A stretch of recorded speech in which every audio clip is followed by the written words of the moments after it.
Herndon, parts of Oak Hill, parts of Chantilly, and Sterling Park.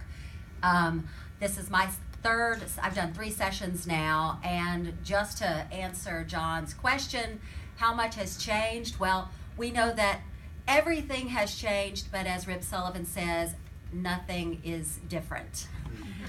Sadly enough, the Republicans, even though there's only two members difference between the partisanship in the House, the subcommittees are not done evenly, so you could have two Democrats on one subcommittee and 5 Republicans, which means there's not much of a chance for something that the Republicans don't support. I have enjoyed being in the House of Delegates, and as John mentioned, last year I was bold and did a press conference because I was frustrated that a piece of legislation didn't get out and even get a hearing. It was on the whole women's health bill, which would have repealed the unmedically necessary provisions that restrict a woman's right to an abortion in Virginia. This year, however, I had some pieces of legislation that didn't get heard either. And instead of having a press conference, I went to the speaker and talked to him about it. I carried one of the versions of the DREAM Act, and Alfonso Lopez and I sat down with him to say this is something that's so important to our community.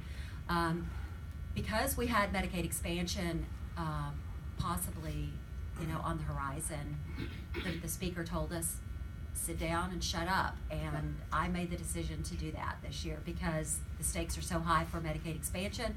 I felt that was really what I had to do. Hopefully it's going to work, right? I'll let Carrie tell us a little bit about what she did, and then we can talk a little bit. Okay, thank you. So I'm Delegate Carrie Delaney. I represent the 67th District, so I am parts of Chantilly, Centerville, parts of Oakton, and Herndon as well.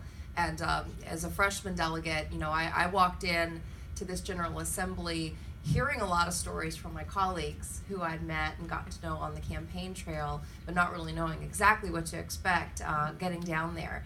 And I think, much as Delegate Boysko indicated, there's a lot that has changed with the new members that have come on board.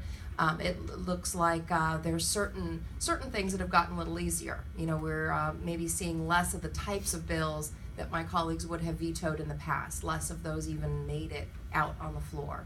And that there were some very clear consequences to the election that we just had that was perceptible to a lot of our colleagues on the other side of the aisle as well, with some new attitudes about issues like Medicaid expansion, that I feel like this election in particular really was a referendum on health care.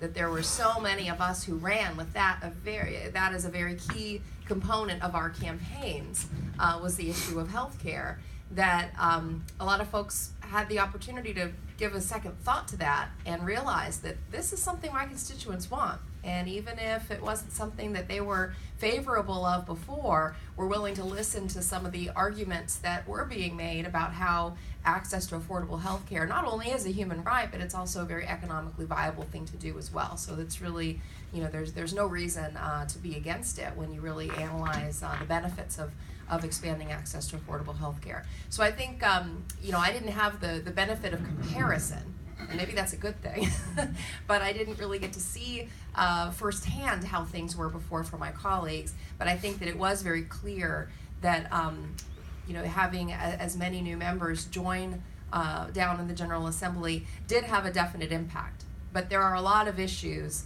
that are very much related to the values that we share that we still need a little bit of help with, and we do still need some folks who do share the values that I think we in this room hold together to be able to really move forward on some of these agendas. But we did have an impact, and as a new delegate coming in, I appreciate your definition of advocacy here, and I feel like I'm in a room of kind of kindred spirits here. You say that advocacy is giving personal witness to your faith by speaking on behalf of those who frequently are not heard at the policy-making level. And for me, that's very much why I ran. I know I met some of you, and some of you have heard my story, but my first job out of college was working with children in foster care, and that's very much how I felt, was that I was working with people who who just weren't in a position to ever have their voice heard. And I even felt kind of powerless as their advocate, because I was young and right out of college and wanted to try to amplify their voice and to help them navigate a very broken and complex system. And I think for me, that was what really, lit the fire that led me to be here today, is that we need to be able to bring a voice to the people who are most often not heard. Carrie, I wonder if you could brief us a little bit on your kinship care bills. That's precisely where I was going with that. Is that we appreciate your passion for human services. Absolutely. And so, going back to those early days in child welfare, I understand just how important child welfare issues like kinship care are. And this has been something that I know that my colleagues have been fighting for a few years in General Assembly, was to try to get kinship care for foster children in Virginia, so that they would have the option to reduce trauma by staying with family members that they know, rather than being placed in the foster care system, which also has a price tag. So we're going to be supporting the family who might not otherwise have the financial means to take in an additional child, which reduces trauma for that child. So I put in a kinship care bill. One of my colleagues on the other side of the aisle also put in a kinship care bill, so we decided to work together. I rolled mine into hers, the chief co-patron on 1333, and that bill finally got out of the House of Delegates and the Senate. So now, finally, after years of fighting for this, child welfare advocates fighting for kinship care, we had a bipartisan effort.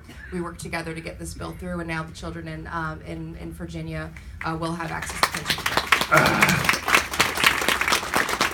We thank both of you for being here. We know you have a really tight schedule, and you talk like long experienced legislators, and that's a high compliment to you. So thank you. Thank you for spending time with us this morning when you didn't need to, because you have a town hall to go to. And you